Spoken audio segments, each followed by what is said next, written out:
Yesus bersyahadat. Nabi Isa bersahadat loh.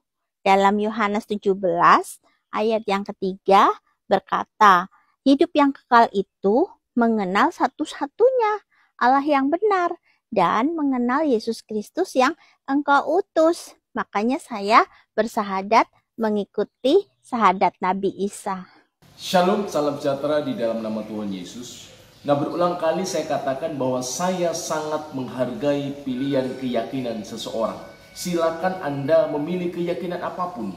Silakan Anda meninggalkan keyakinan Anda yang lama. Tetapi jangan menjadi bodoh, terlebih kalau Anda mengeluarkan fitnahan-fitnahan yang salah tentang keyakinan Anda yang lama. Tentu dosanya menjadi double loh, ya kan? Seperti ibu ini yang menyatakan bahwa alasannya meninggalkan Yesus karena Yesus telah bersyahadat, menyatakan Allah itu esa dan Yesus adalah utusan Allah.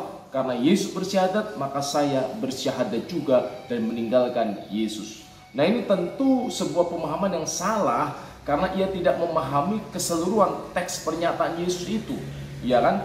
Injil Yohanes pasal 17, kalau Anda baca dari ayat pertama sampai ayat terakhir, itu merupakan bagian dari jabatan yang dikenakan kepada Mesias sebagai imam besar yang ia bersyafaat untuk umatnya, menaikkan doa untuk umatnya dalam jabatan kemesiasannya, dalam kemanusiaannya. Nah, di sana apa yang dikatakan Yesus? Dalam Yohanes 17 ayat 3, inilah hidup yang kekal itu, yaitu bahwa mereka mengenal engkau satu-satunya Allah yang benar dan mengenal Yesus Kristus yang telah engkau utus. Nah, di sini hidup kekal, keselamatan itu dikaitkan akan pengenalan siapa Allah yang benar dan pengenalan akan pribadi Yesus. Siapakah Yesus Kristus itu?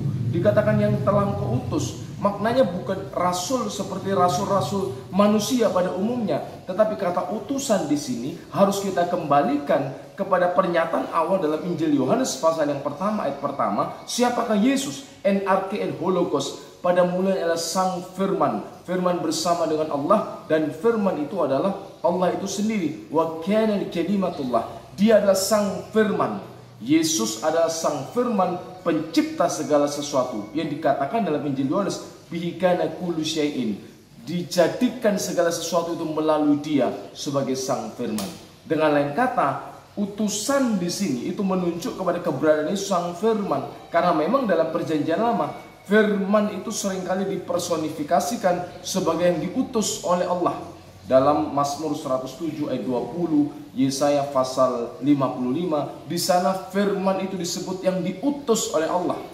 Nah, tetapi firman yang dipersonifikasikan dalam Perjanjian Lama itu kini telah benar-benar menjadi person, menjadi pribadi, yaitu Yesus Kristus. Jadi makna utusan yang dikatakan Yesus itu bukan utusan seperti manusia biasa, tetapi menunjuk keberadaannya sebagai Sang Firman, sama seperti dalam Mazmur pasal yang ke-107 ayat yang ke-20. Saya akan kutipkan ya, Mazmur 107 ayat 20. Di sana dikatakan, disampaikannya firman-Nya dan disembuhkannya mereka. Kata disampaikannya itu di dalam terjemahan bahasa Arab itu digunakan kata arsala, diutusnya, menjadi kata dasar rasul, utusan.